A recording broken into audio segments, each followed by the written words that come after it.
Hello, everyone, and welcome back to the Fat Cat Scraps Fight Podcast. Here with my ever-large co-host, Dewey. So basically, here today, I'm just going to be going over the Taylor versus Serrano card, just kind of give my thoughts on how some things went down. So, obviously, this is a trilogy that I think has been somewwhat peppered in controversy. So back at it with the Taylor Serrano card. I mean, this has been a trilogy that I feel like it's had some controversy around it. But, those two girls are definitely dogs.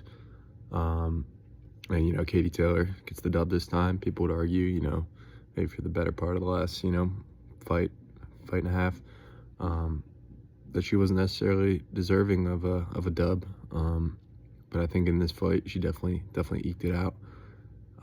People question her tactics and things like that, but I mean, I think the trilogy in general is just great for women's boxing. That's what you like to see. Alicia Baumgardner, I got to see, some of the stuff leading up to the fight, like the weigh-ins, the, public workout, things like that. So, she looked good coming in.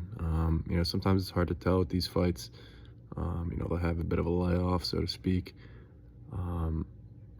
But no, I thought she looked good coming in. She ends up getting the dub against kind of a less heralded opponent.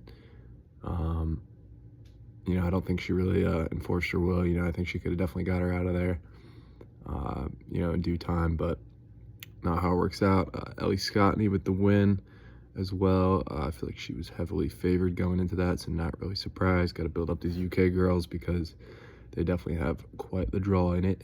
And then... we have Metcalf coming back. She came back this weekend. Looked pretty solid in her outing. But the one fight that I was kind of looking into the most is the Marshall versus Green fight. That intrigued me, and I think it ended up being one of the best on the card. So Green ends up, coming out with the decision victory. But it's one that kind of could have gone either way, in my opinion.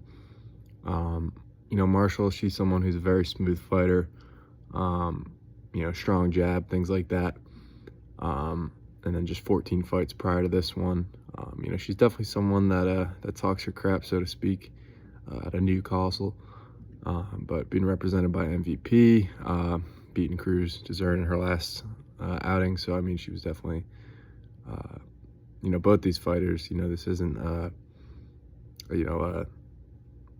trying to think of a word, like they both deserve this position here. I think, depending on obviously where it is, if it was staged in the UK, maybe another fight, if they want to run it back in the future, it could definitely be in the UK, be more beneficial. But, I don't think it's any kind of shade being on a Taylor Serrano undercard. I mean, that practically outshined Jake Paul and Mike Tyson at a point. And you got Green, who's fighting out of New Jersey. She's built up a decent record herself. She's fought in Wilkes-Barre, which is my neck of the woods in Pennsylvania, places like Colombia, Mexico. Kind of how they're building up these female fighters now. So she does have a loss on her record to Cruz Dessert coming in, but she beat Spence, and then was also to win that vacant belt coming in. So you knew she was definitely going to bring it. She's definitely heavy-handed, great at walking people down. I think Marshall did a nice job at points of just really trying to gate some of that offense. But super middleweight's definitely a good division for women's boxing, and I think this fight is definitely reflective of that. And I think moving forward in the future, we can see more great contests in this rising division. And then Ramla Ali, 35 years old, notable name to put on this card. She was, the first female Muslim boxing champion out of the UK. So yeah, she ends up winning on points. It's good to see her back in action.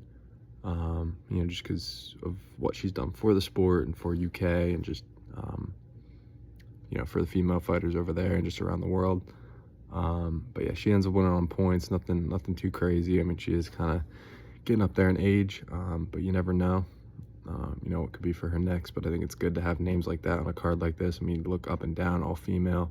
I just think it's great for the sport. Some people think that Jake Paul, was it is he putting the right effort, right money, right attention into the women's boxing? But I think anytime, you have a card like this where a lot of them are represented by MVP, I think it only can do good things for the sport. So yeah, Katie Taylor, she secures the win. I think it's a right way to possibly end this trilogy. Both are getting up in age, but glad to see a well filled out undercard with different girls who are gonna come in and kind of take that torch, so to speak. So yeah, those are my thoughts on this card. I think Up and Down is a very solid card. Got a lot of good names in there, and I think it was a good statement for women's boxing. So that's all for now. Peace.